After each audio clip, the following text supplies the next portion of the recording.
Chinese buildings are very nice. Traditional Chinese architecture has quite a lot of forms. The big temples and palaces harness an eloquent harmony.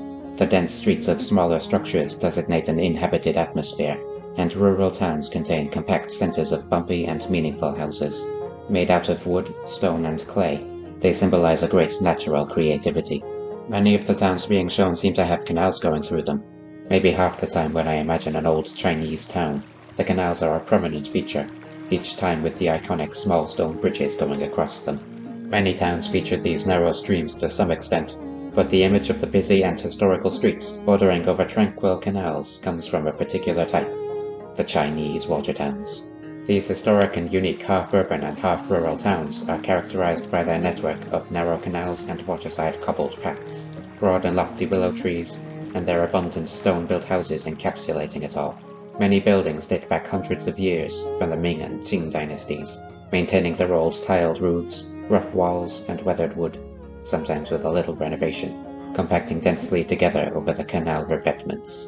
Behind the waterfront streets, narrow alleyways covertly connect the townhouses and courtyards, and spanning over the canals lay masterly arched stone bridges adjoining their banks, and all of this is neatly reflected into the calm and still canals beneath. Just like everywhere else, the preserved historical parts have been joined by modern buildings and technology like street lamps and gift shops, but they usually keep true to the styles, and are still Chinese. China's water towns are found all over the country. A few exist along the banks of the Grand Canal, but most prominently are found in the Jiangnan region, which means south of the river, an area around this big, around the lower reaches of the river, I mean the Chang River, but some locals are saying it's called Yangtze, so I'll use that name.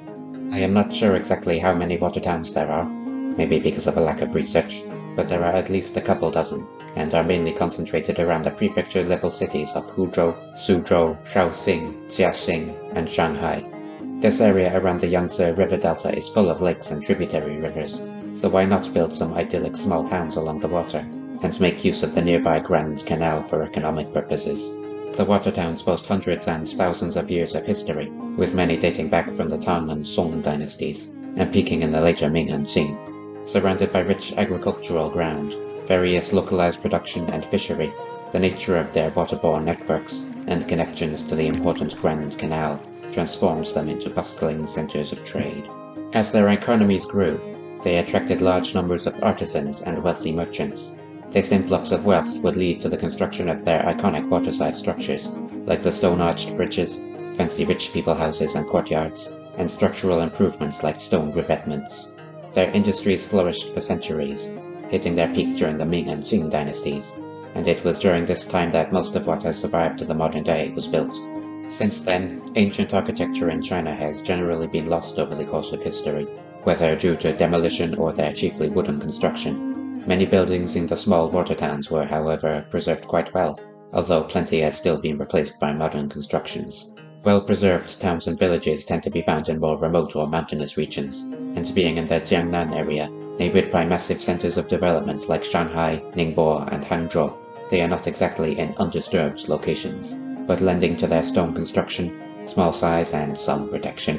The original core has remained, aside from occasional newer builds. Instead, the water towns are completely surrounded by urban development. Compared with almost everything else around them, the water towns are little pockets of picturesqueness, calm canals, and views into the quintessential and ancient Chinese culture. The desire of everyone to experience these scenic streets opened the towns to their new form of industry: tourism. A lot of tourism. The water towns are so renowned that even emperors couldn't resist visiting them consistently during their inspection tours of southern China. Today, the towns receive millions of mainly domestic tourists each year. The streets can be quite crowded with people. Waterways are often crowded with gondolas, and in those busy times lots of people are trying to sell you things. It is commercialization, and is very common all around the world. The well-known water towns like Wuzhen, Tongli, and Zhouzhuang usually get most of the attention, and outside of weekends and holidays, the streets tend to be a little bit more peaceful. But it's China. There's a lot of people. In the realm of ancient Chinese places, the water towns are quite unique, so unique that when I search on Google for ancient Chinese village, they comprise half of the image results. They are very nice. Okay, that is all. Subscribe.